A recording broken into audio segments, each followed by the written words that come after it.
Alerte coronavirus. Attention, attention, le coronavirus se transmet très facilement et fait des ravages. Pour l'éviter, le port du masque de protection est obligatoire en tout lieu. Dans l'administration publique ou privée, dans les réunions, les rencontres, dans les marchés, les magasins, les boutiques et lors des déplacements, le port du masque est obligatoire. Même dans les lieux privés, dès lors que l'on n'est pas seul, le masque doit être le fidèle compagnon. Mais attention, le port de masque de protection ne dispense nullement d'appliquer les autres mesures de prévention, notamment le lavage des mains à l'eau et au savon et l'observance de la distance de sécurité sanitaire d'au moins 1 mètre entre personnes. Enfin, s'abstenir de porter des gants en vue du lavage régulier des mains à l'eau et au savon ou de l'application de gel hydroalcoolique. Pour tout savoir sur l'épidémie du coronavirus au Bénin, rendez-vous sur le site web www.gouv.bj/coronavirus. Ceci est un message du gouvernement de la République du Bénin. Bonjour à tous, il est 13h, voici les titres de ce journal. Le Bénin vient officiellement d'acter la dissolution de l'OCBN, l'Organisation commune Bénin-Niger, des chemins de fer et des transports. Le Parlement vient en effet d'adopter à l'unanimité la dissolution, mais aussi la mise en concession de cette organisation. L'exportation du soja du Bénin vers la Chine doit respecter certaines clauses. Des échanges se sont tenus autour de cette disposition. Une initiative de l'APS, l'Agence pour la promotion des importations et exportations, à suivre dans cette édition. Et puis au lendemain des explosions qui ont ravagé Beyrouth, la communauté internationale se mobilise à suivre en substance l'actualité internationale dans ce 13h.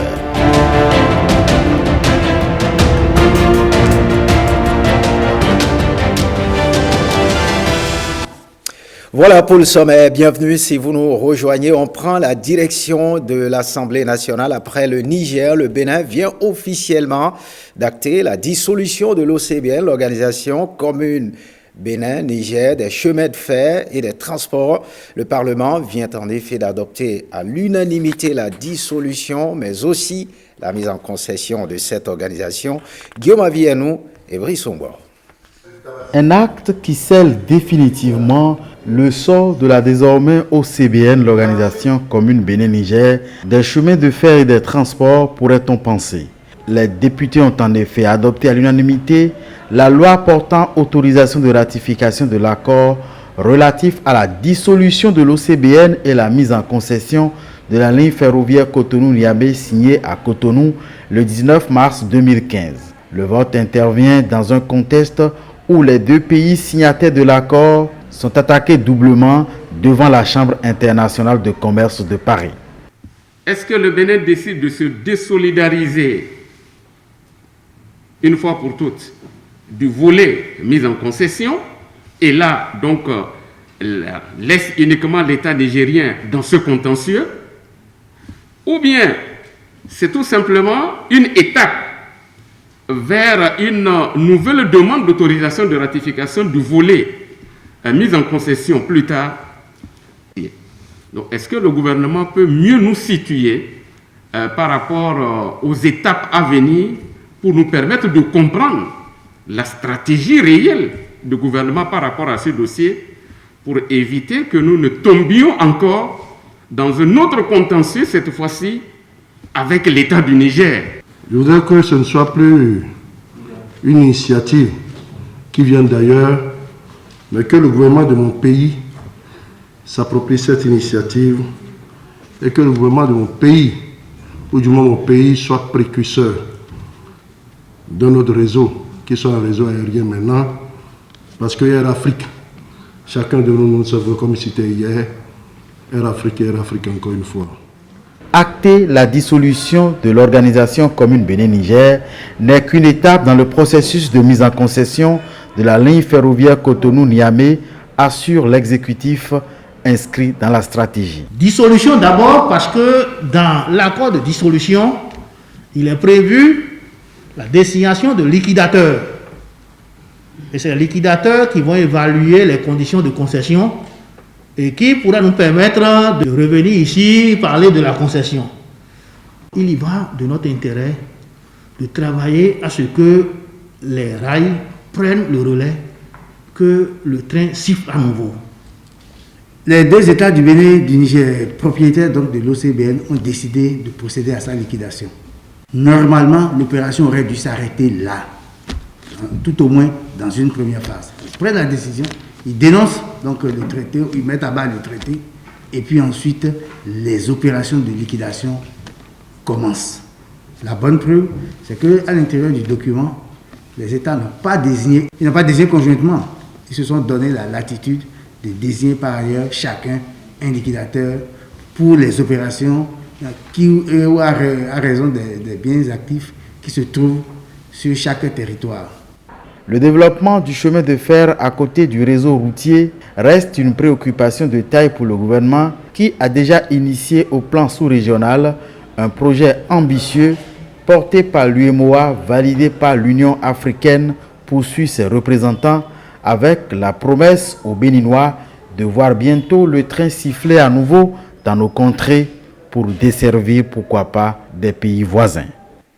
Autre actualité dans ce 13h, le Bénin s'est engagé depuis des années dans le développement du numérique avec le gouvernement. Beaucoup de services se digitalisent et tous les secteurs sont en passe de connaître une véritable transformation digitale. Rebecca Kenjaondé et Bernard Diaoui.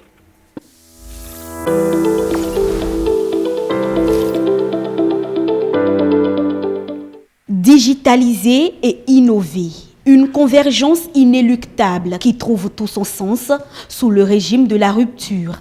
À son arrivée au pouvoir en 2016, le président Patrice Talon n'a pas manqué de marquer ses ambitions pour le développement du numérique dans son programme d'action.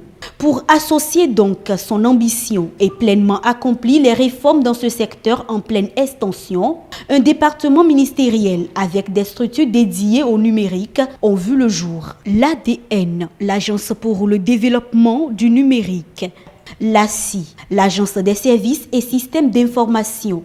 L'ANSI, l'Agence nationale de la sécurité des systèmes d'information. Des structures nées pour chacune jouer des rôles primordiaux dans la quête du gouvernement de faire du Bénin la plateforme numérique de l'Afrique de l'Ouest.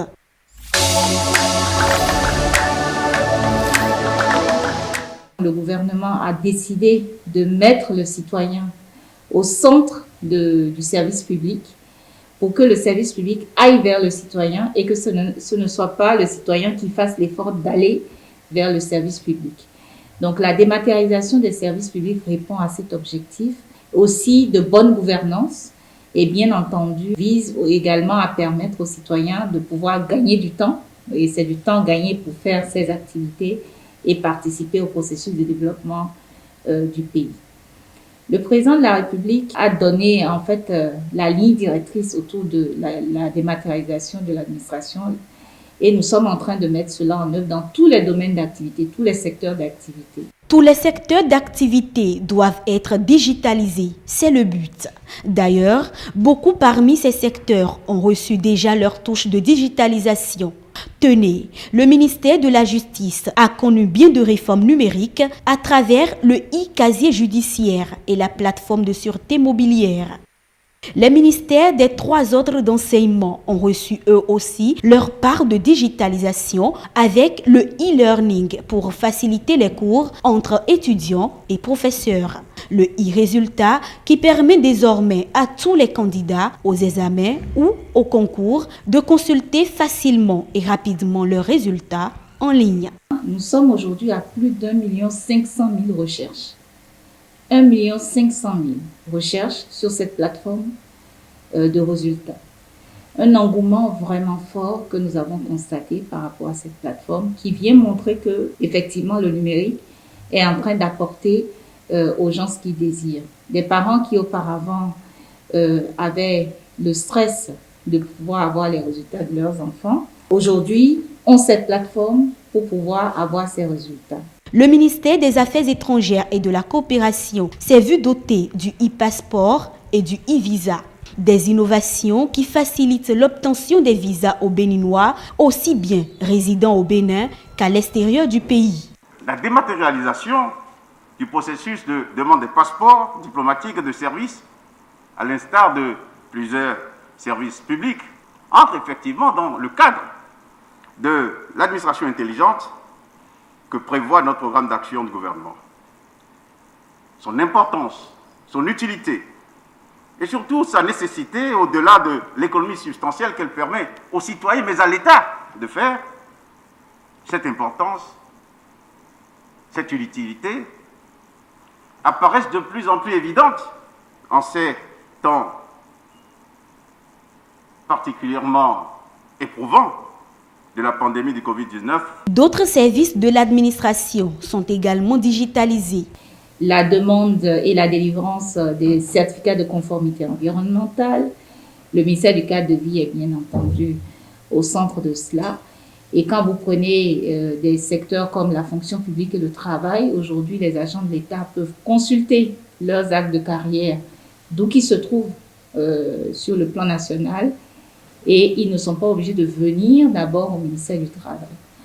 De la même façon, les entreprises peuvent aussi faire leurs déclarations en ligne. On peut payer aujourd'hui les taxes sur les véhicules en ligne. On peut faire son bilan en ligne. Tout ceci a valu au Bénin une place de choix dans le classement international dans le secteur du numérique. Récemment, l'ONU a publié son indice qui mesure l'administration électronique dans tous les pays membres de l'ONU.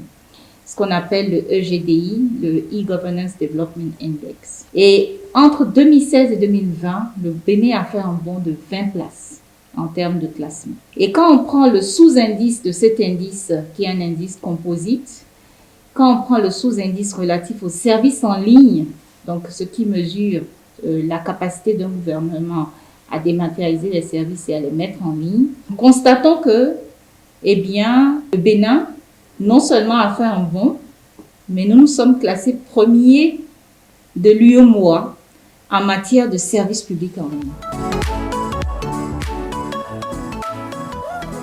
Le portail national des services publics, c'est plus de 370 services avec plus de 110 e-services complètement consommables en ligne. Tout ceci dans le seul but de mettre le citoyen au cœur du service public, quel que soit son lieu d'emplacement. L'écosystème du numérique au Bénin gravit les échelons pour hisser le pays au premier rang dans le domaine du numérique. Voyons à présent ces échanges avec la Chine, le Bénin qui œuvre pour saisir l'opportunité qu'offre le grand marché de la Chine. L'agence de promotion des investissements et des exportations APIES a donc organisé un atelier pour rappeler les conditions d'exportation du soja vers la Chine, une façon pour l'agence d'inviter les potentiels exportateurs au respect des clauses. Jean-Claude James et Bernard Diaoui. Désormais, plus de soja grain du Bénin sur le marché chinois si les conditions d'exportation ne sont pas respectées. C'est le mot d'ordre de l'Agence de promotion des investissements et des exportations APIES à ses acteurs de la filière. La Chine importe chaque année à peu près 85 millions de tonnes de soja. Aujourd'hui, nous sommes confrontés à une difficulté. Les premières 35 tonnes qui ont été exportées vers la Chine ne se sont pas bien passées. Il y a une méconnaissance par les acteurs du processus d'exportation en direction de ce pays. Il y a également une difficulté qui est liée au fait que notre mauvais génie nous conduit à, parfois, vouloir contourner les règles et à falsifier un certain nombre de documents. Et donc, il nous fallait cette réunion pour, justement, mettre l'accent sur le respect strict des règles pour nous permettre de pouvoir continuer à exporter en Chine. C'est donc une rencontre qui sonne la fin de la récréation et permet aux organisateurs de revisiter avec les participants à cet atelier les conditions d'exportation. Alors, aujourd'hui, pour exporter le soja vers la Chine, il faut d'abord être enregistré auprès de l'Agence régionale de sécurité sanitaire des aliments. Il faut fournir à l'ABSSA le permis d'importation du soja délivré par l'administration générale des douanes chinoises. Après cela, il faut s'assurer que le nom de votre entreprise est dans la base de données de la GICC. Après cela, vous envoyez une demande d'inspection et de certificat à l'ABSSA pour que l'ABSSA à son tour fasse l'inspection et les analyses nécessaires pour pouvoir vous délivrer les certificats requis. Alors, je tiens à rappeler que ce n'est pas seulement au niveau de l'ABSA qu'il faut prendre des certificats. À cet effet, les portes de la pièce sont toujours ouvertes aux exportateurs. L'objectif à terme est que ce vaste marché que constitue la Chine n'échappe pas au Bénin. Le CTP, le Comité territorial de planification et de suivi des activités de projet actif du PROCAR pour le compte du département de Plateau, vient d'être installé en tant qu'outil important au service des agences territoriales de développement agricole. Le CTP a pour mission de coordonner les activités du PROCAR. Brice Humbo et Guillaume Avienne. Des animateurs des 4 projets actifs du PROCAR, le programme cadre d'intervention du FIDA en milieu rural à Kétou pour l'installation officielle du CTP, le comité territorial de planification et de suivi des activités des 10 projets au niveau du pôle agricole numéro 6 du pays, le département du Plateau.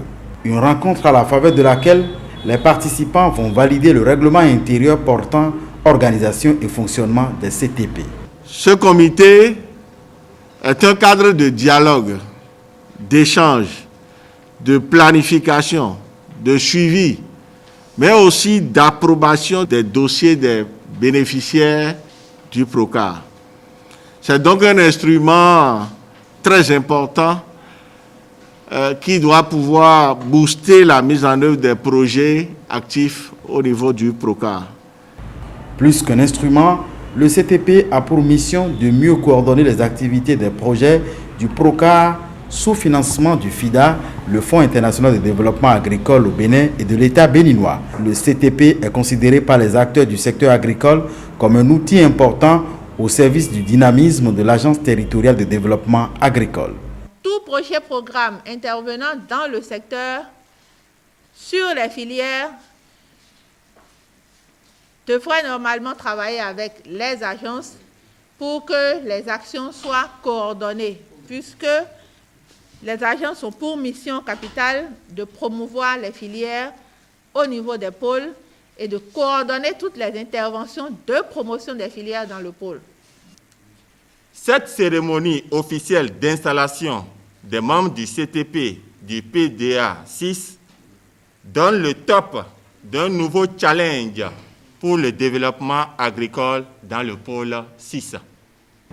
Le CTP devrait permettre aux acteurs vulnérables des différents maillons des filières maraîchage, riz, maïs et manioc de bénéficier d'appuis et d'accompagnements performants et adéquats pour sauter les goulots d'étranglement dans le cadre du développement des partenariats productifs inclusifs pour l'amélioration de la transformation et de la commercialisation afin de faciliter l'accès au financement adapté, la création de relations d'affaires en agrobusiness rentables, bénéfiques et gagnant-gagnant pour tous les acteurs, estiment les autorités au plus haut niveau du département du Plateau. On parle d'éducation à présent. 2 ministres du gouvernement ont effectué une descente dans les centres de correction des copies du baccalauréat 2020. Marion Capo et Léonore Ladécan Yahi du supérieur se sont rendus dans les départements de l'Ouémé et du littoral, accompagnés du directeur de l'office du bac pour s'enquérir du déroulement de cette phase importante du processus. Rachidatou Biomama et Daniel Ada. C'est par les 2 centres retenus dans l'Ouémé et le Plateau pour la correction des copies et la délibération du baccalauréat 2020 qu'a démarré le périple des 2 autorités.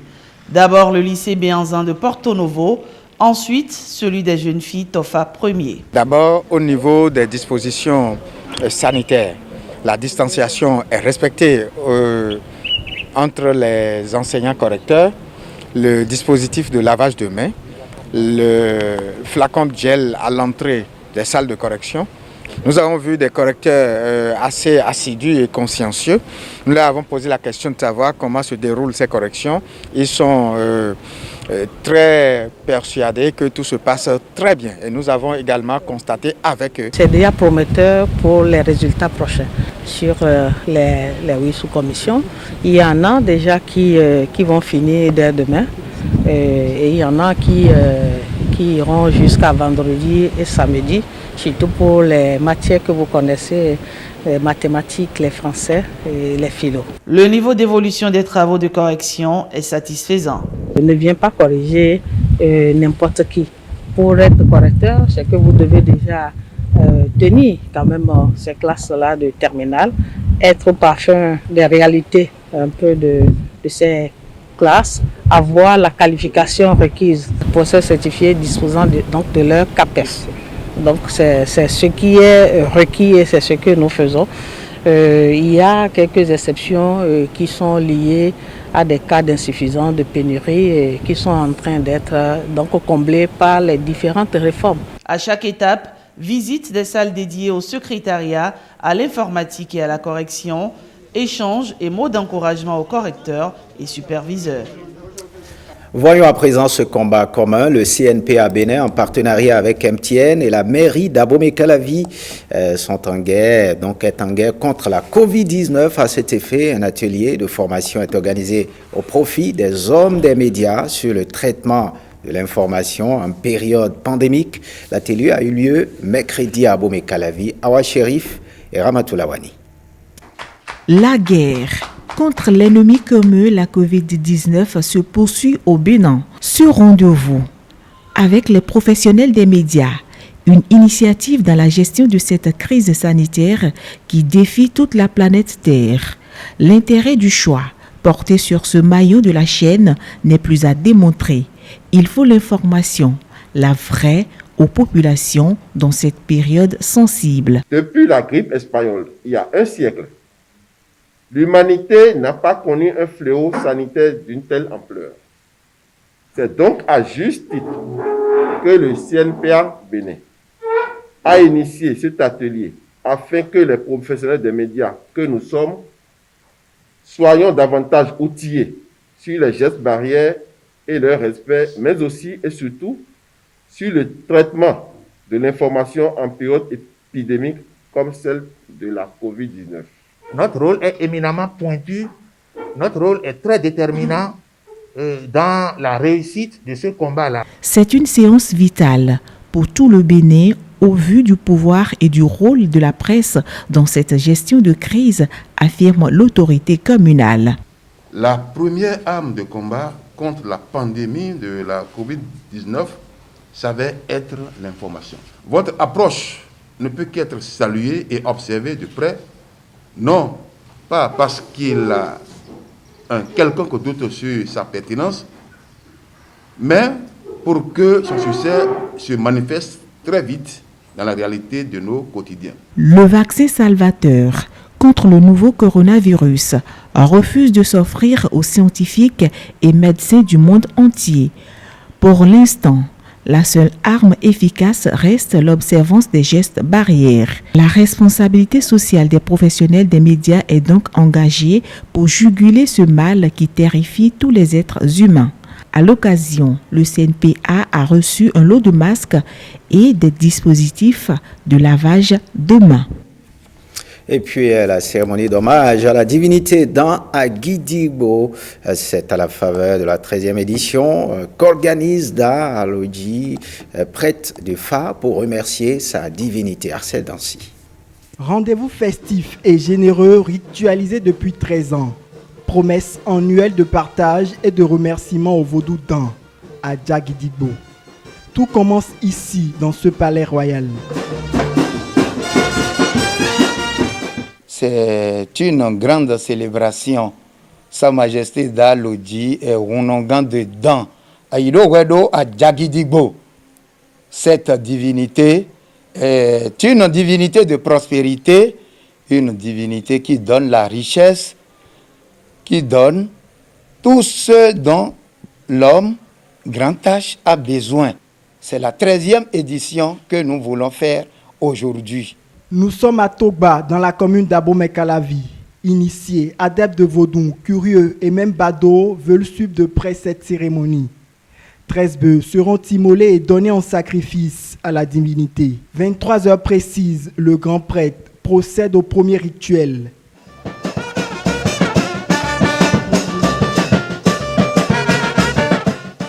S'ensuit l'acte 2 d'Alodi consulte le FA.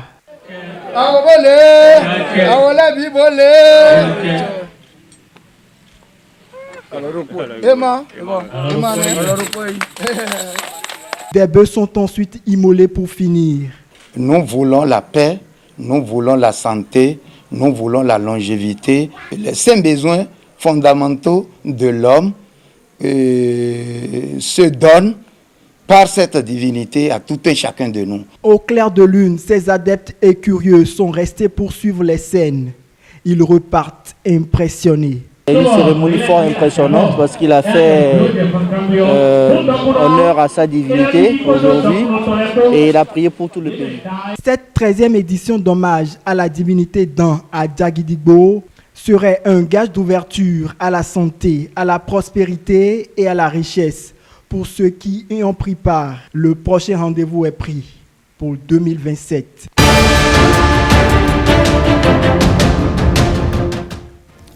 Les informations au-delà du Bénin au lendemain des explosions qui ont ravagé Beyrouth, la communauté internationale se mobilise. Suivez en substance la compilation de l'actualité internationale signée Jérôme Mouba. Morceaux de plafond effondrés, éléments électroniques soufflés et micros renversés. Le Parlement libanais dévasté suite aux explosions dans le port de la capitale qui ont ravagé la ville. Même cette mariée en pleine séance photo ne pouvait s'imaginer un seul instant se faire souffler par l'explosion.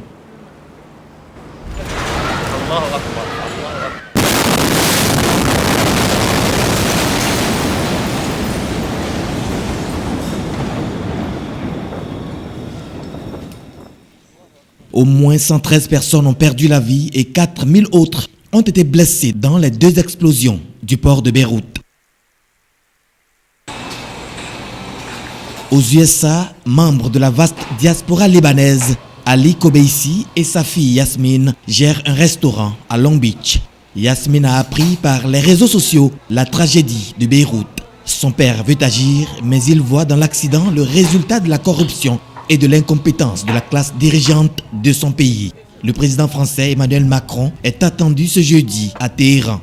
L'aide internationale a commencé à arriver mercredi. La Banque mondiale s'est dite prête à mobiliser ses ressources pour aider le Liban. L'organisation qui venait de prêter 120 millions de dollars au Liban en avril pour soutenir le secteur de la santé a assuré qu'elle allait déployer son expertise pour entreprendre une évaluation rapide des dommages et des besoins et pour élaborer un plan de reconstruction, selon un communiqué publié mercredi. Des employés du Croissant Rouge iranien chargent un camion d'aide au peuple libanais sur le tarmac de l'aéroport de Mehrabad, dans la capitale Téhéran.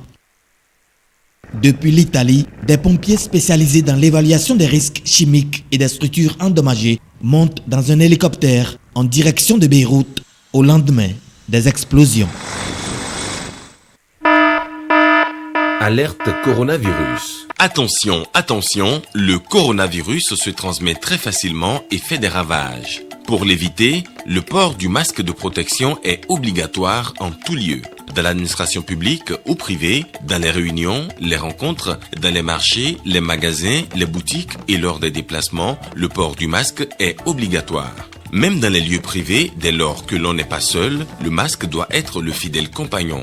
Mais attention, le port de masque de protection ne dispense nullement d'appliquer les autres mesures de prévention, notamment le lavage des mains à l'eau et au savon et l'observance de la distance de sécurité sanitaire d'au moins 1 mètre entre personnes. Enfin, s'abstenir de porter des gants en vue du lavage régulier des mains à l'eau et au savon ou de l'application de gel hydroalcoolique. Pour tout savoir sur l'épidémie du coronavirus au Bénin, rendez-vous sur le site web www.gouv.bj/coronavirus. Ceci est un message du gouvernement de la République du Bénin. Fin de ce journal. Merci de l'avoir suivi. Retrouvez tout à l'heure le bulletin d'information à 16h. À 19h, le JT des régions à 20h. Yann Da Silva intervient à 23h30. Estelle Padou reprend les commandes. Fin de ce journal. Merci de l'avoir suivi. Vous pouvez revoir cette édition sur notre plateforme www.ortb.bj. Merci de votre fidélité. À très très bientôt.